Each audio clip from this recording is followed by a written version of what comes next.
This is Gabrielle Glenn from Budlong Avenue Productions. Welcome back to my channel, my Instagram page, wherever you're finding me. I hope you're doing well and staying safe in the time of COVID. But I wanted to tell you about this brand new show. It's not brand new, but it debuted in the height of the pandemic called I May Destroy You. I May Destroy You is birthed from Michaela Cole's trauma. She's a survivor of rape. When I think of programming that talks about trauma, rarely do I think it's going to be funny or vulnerable or not heavy-handed, but Michaela is really good at subtlety and making her characters vulnerable and relatable. As a character, Arabella is absolutely frustrating at times. She goes after men that are bluntly telling her to her face, I don't want you. She does a ton of drugs. But none of that at all excuses her being drugged and raped by some ass.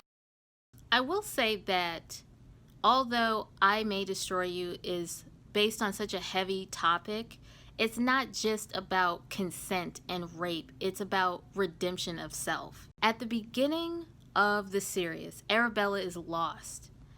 She hasn't written a single word for her follow-up. By the way, because of the success of her book, she has representation. She's got a large publisher that wants to work with her. She's getting paid, but that doesn't mean that she's ready to produce a follow-up. Arabella's managers sent Arabella to Italy so that she could have time to write. But instead of writing a damn thing, she falls in love with this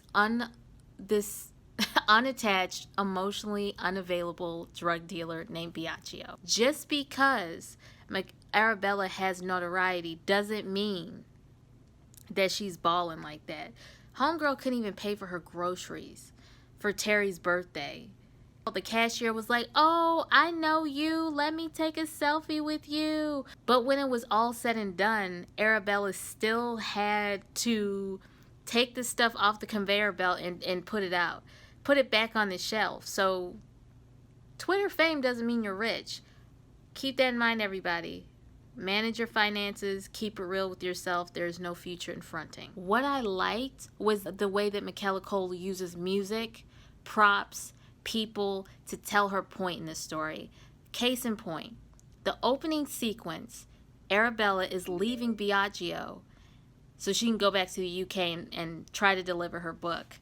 And while Arabella's going back to the UK, Biagio is like struggling with 2 large suitcases.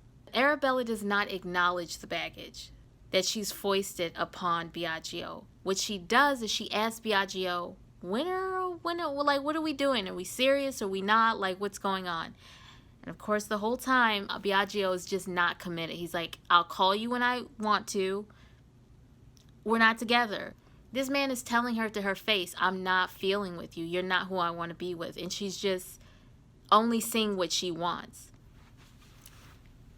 As Arabella is in the cab to go to the airport, we see Biagio walking down the street, and flanking him is a dark-skinned black woman and what appears to be a racially ambiguous child on the opposite side of Biagio. So I took this to mean as Biagio is walking aimlessly, he's not really paying attention to what's going on, we are seeing Arabella's fantasy. Not only does Michaela Cole use people, background actors, props like those 2 large suitcases to give us a glimpse of what's going on in Arabella's brain, but Michaela uses music. In particular, I want to bring to your attention the scene, because that's what it is. The scene in which, in the pilot episode called Eyes, Eyes, Eyes, Eyes, Eyes, Arabella and her friends taking a shot. And at first, we think Arabella's just drunk. She's just high. You know, she did a little coke earlier. She's just a little woozy. That's not the case. The song prior, before we realize something's not quite right with Arabella, is called Sweet Female Attitude. And everyone's dancing and they're having a good time. Like, we've all been there and we're rooting for them and kind of living vicariously through them. This fun stuff that's going on. then the track changes. And at first, when we hear the song, it's a gospel record. We associate gospel music with uplifting, with spiritual cleansing, but that's not what's going on here. The lyrics tell a completely different story than the sound of the music. The lyrics are actually a warning. Can't you see the clouds gathering? Don't let it be said too late. There is a brand new feeling in the air. Better run to the ark before the rain starts. It's telling us that there's a shift. So as the It's Gonna Rain swells, we see Arabella look into space. We see Arabella knock over glasses that shatter. We see Arabella fall into people, and nobody's helping her. And I wonder, where were her friends? Where were her friends? Arabella was vulnerable, so that some guy, knowing that she's completely out of her element, takes her to a bathroom at a different bar and assaults her. And Biagio doesn't know. So Arabella breaks into his house. Arabella scares the absolute shit out of Biagio. He's like, how'd you get here? Arabella goes out, grabs a pizza, comes back, and realizes she's been locked out. So this guy told her, I don't want to be with you. I haven't committed in the months that you should have been writing, but you were chasing me, but I still could not commit to you. So instead of taking heed of what Biagio was telling her, he has to pull a gun on Arabella to get her to stop kicking his door in and alerting the neighbors to call the police. Let us not forget that Biagio is a drug dealer who had to submit a DNA sample for Arabella's rape case for a woman he doesn't even want to be with. Now, I'm not saying he's right. What I am saying is, at that moment, Biagio was fed up and he needed her to go. Arabella leaves scared as hell. When she descends into the Italian waters, we hear a haunting German choir in the back of her.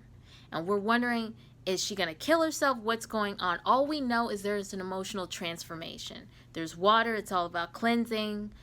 Again, there's the choir kind of getting us hip to, hello, there's a new emotional shift for our main character. What happens after the fact? Arabella has an emergency meeting with her therapist. She brings up the subtle but valiant point that unless Arabella can integrate the things that she hides from herself as well as the things that she's aware about herself, she will never heal. And furthermore, encourages Arabella to get off social media so she can do the work on herself and not get external validation. That's been a problem, which we can all transfer back to her father, who is not there for her, didn't see her brother. And so all Arabella's life, she's been trying to get other people's validation. Biagio, Zane, even after he tells her, hey, I took the condom off without your permission, she's still sleeping over his house until she hears a podcast that says, hey girl, if he took the condom off without your permission, it's rape. So again, Arabella doesn't have that strong center to take care of herself. She's always looking for someone else. But by the end of the series, she's slowly learning how to incorporate the parts of herself, her shadow side, into the side that is more conscious. And that is when she's able to write her book and heal and move on and focus on relationships with people that actually love her and allow herself to love her. That's all I got. Y'all got any more notes below? Let me know. Love you. Bye.